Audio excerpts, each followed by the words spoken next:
Welcome.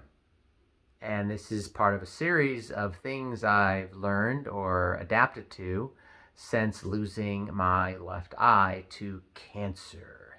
It's called ocular melanoma. It affects about 2,500 people a year in the United States. And this eye is a prosthetic. It is a fake eye. And I'll take it out really quick to show you. Swipe down to the left, pops right out. Ta-da!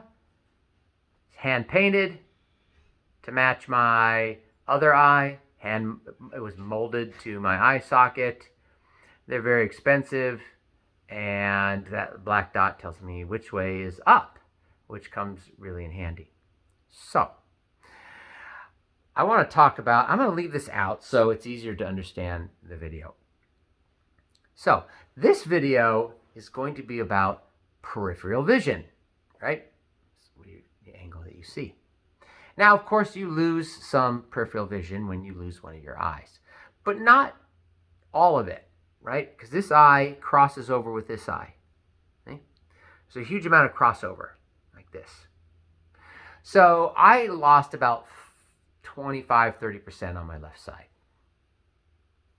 But I don't feel like it's missing because your brain just works with what it has.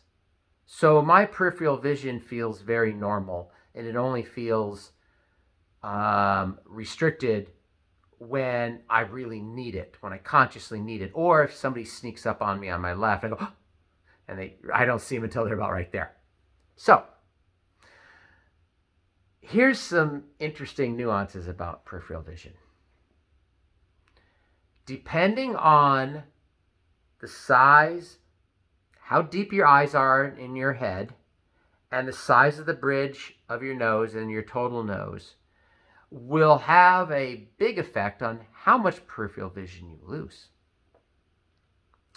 So if I go like this, right, and I pull my nose to the side, I actually gain like 10 degrees because my nose is no longer blocking. Now, if I could just get rid of this whole bridge, file it down flat, I would gain even more.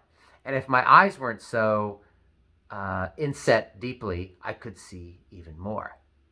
So you could see this changes from ethnicity to ethnicity. So if I was an Asian man, or even better, an Asian woman, my eyes would not be as deep set, and the bridge of my nose would be a lot smaller. And I would actually probably gain 15 degrees of peripheral vision. Now, if I was an Italian man, I would lose some because this bridge of my nose would come out even farther, and I would probably lose at least 5 degrees of peripheral vision. So that's how it works. The peripheral vision actually really depends on the anatomy of your face, on how much you lose. This was very evident to Lord Federico, who lived during the late 1400s in Italy. And he was lancing in a tournament, and he lost his right eye to a lance. Now, in his socioeconomic class in the late 1400s in Italy, being able to fight is really important. So he understood and figured out very quickly how peripheral vision works. So he actually had the bridge of his nose chopped down. It just went straight. And then he cut it across. So he didn't take his whole nose down. He just took the bridge. So the only painting they have of him is his nose comes like this and then goes just like this. It's a very strange looking thing. But he was very happy with it, and he felt, he bragged that by cutting away the bridge of his nose, he had better vision than 1,000 men or 100 men. Some bragging thing that you would do at that time. So that's how peripheral vision works. It's not equal for everybody. Now, to find out how your peripheral vision works is you need to cover one eye. So let's do an experiment first. We're going to look at your nose with one eye. So I'm going to use my right eye because that's all I have. So if I look, this isn't cross-eyed, right? Both eyes are going to go this way. So if I look at the bridge of my nose, it's a block. It's completely solid.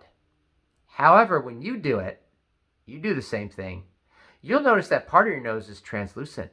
It's kind of transparent. You can see through it. And that's because your other eye also is seeing part of your nose. And the brain goes, I'm going to drop out all the parts that are duplicated and only keep the part that doesn't have a duplicate. It's kind of like when you put a finger in front of your face and you try to look past it. You'll notice you see two semi-translucent fingers. I, however, only see one. I can't look past it because I only have one eye. So that's how you can find out where your peripheral vision could be. So now cover one eye and now look at your nose. It's a very different thing, right? You notice it's just like a solid block. Now, bend your nose away when you do that. Do you see how you see more?